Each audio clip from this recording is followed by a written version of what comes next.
السلام علیکم دوستو، کیا حال ہیں؟ کیسے ہیں آپ؟ آج میں آپ کے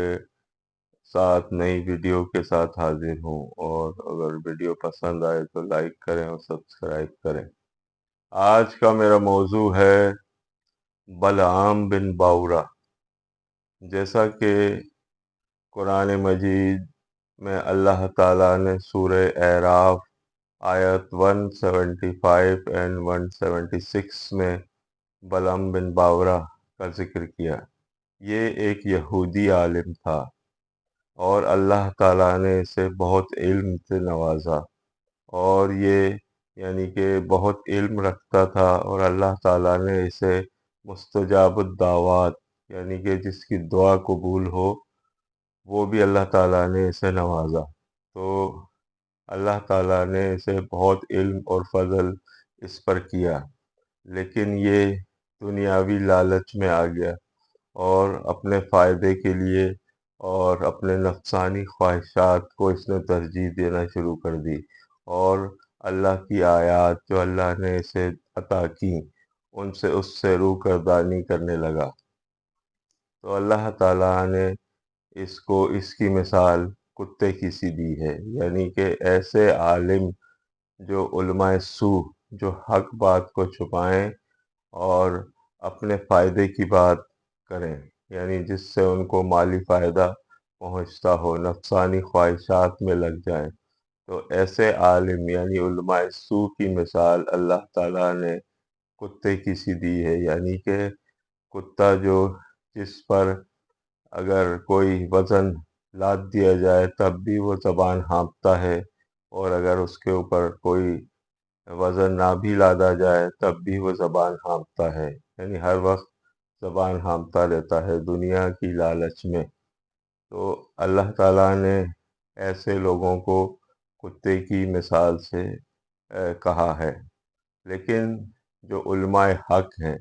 ان کی اللہ تعالیٰ نے بہت فضیلت بیان کی ہے، یعنی کہ اللہ تعالیٰ نے قرآن میں کہا کہ علماء حق جو دین سکھاتے ہیں لوگوں کو، یعنی کہ اللہ تعالیٰ نبی صلی اللہ علیہ وسلم کے بعد، یعنی اب کیونکہ نبی صلی اللہ علیہ وسلم آخری نبی، اب کوئی اور نبی نہیں آئے گا، تو یہ کام امت کو سپرد کیا، یعنی اہل علم کو، یعنی علماء کو، کہ وہ اب لوگوں کو دین سکھائیں اور لوگوں کو صحیح راستے پر لائیں۔ تو اللہ تعالیٰ قرآن میں فرماتے ہیں کہ اہل علم کو ہی اللہ کی معصیت اور خشیت صرف اہل علم کو ہے، یعنی اہل علم ہی اللہ کا صحیح تعارف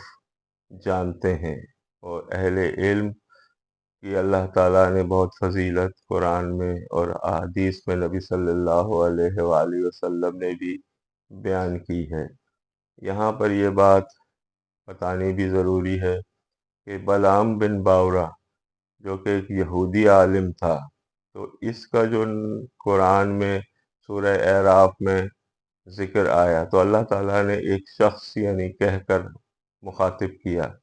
لیکن احادیث سے مبارکہ نبی صلی اللہ علیہ وسلم کی عبداللہ بن مسعود سے، یعنی المستدرک للحاکم میں حدیث موجود ہے، جس میں کہ عبداللہ بن مسعود نے کہا کہ نبی صلی اللہ علیہ وسلم نے کہا کہ یہ جو ذکر قرآن میں آیا ہے یہ بلعام بن باورہ اس کا نام تھا۔ تو یہ اس کا نام جو ہے ہمیں حدیث سے ملتا ہے۔ تو عالم کا کام لوگوں کو دین سکھانا اور لوگوں کو صحیح راستے پر لانا ہے۔ اس کے علاوہ حافظ ابن کثیر، جنہوں نے پہلی اور دوسری تفسیر کی کتاب لکھی، یعنی تفسیر جریر اور دوسرے نمبر پر حافظ ابن کثیر، تو اس میں اسرائیلی روایات میں انہوں نے یہ بات لکھی ہے کہ بلعام بن باورہ جو کہ یہودی عالم تھا، اور جب موسیٰ علیہ السلام یعنی اپنے لشکر کو لے کر وہاں سے نکلے تو اس کی قوم کے لوگوں نے اسے کہا کہ تم حضرت موسیٰ علیہ السلام کے لیے بد دعا کرو۔ تو پہلے تو اس نے منع کیا کہ وہ تو اللہ کے پیغمبر ہیں، میں ان کے لیے کیسے بد دعا کروں، میں تو یہ کام نہیں کروں گا۔ لیکن پھر انہوں نے اسے بہت لالچ اور مال و دولت کی لالچ دی، اور دوسری بہت ساری لالچیں اس کو دیں، کہ اس کے بعد پھر یہ ان کی یعنی بات پر راضی ہو گیا، اور اس نے موسیٰ علیہ السلام کے لیے بد دعا کی۔ لیکن جو بھی یہ بد دعا کرتا وہ پلٹ کر اس کی قوم پر ہی آتی۔ یعنی موسیٰ علیہ السلام تو اللہ کے پیغمبر، ان کو کیا فرق پڑتا اس کی بد دعا سے، لیکن اس کی جو جتنی بھی بد دعا کرتا وہ پلٹ کر اس کی قوم کی طرف آتی۔ تو یہ ساری اسرائیلی روایات میں ہمیں ملتا ہے۔ تو اس الفاظ کے ساتھ میں اپنی ویڈیو کا اختتام کرتا ہوں، اور اللہ سے دعا ہے جو حق بات میں نے کہی اللہ تعالی ہمارے دلوں میں راسخ فرمائے، اور اگر غلطی سے کوئی بات غلط نکل گئی تو اللہ تعالی ہمیں معاف کرے اور ہماری غلطیوں کو درگزر کرے۔ السلام علیکم، اللہ حافظ۔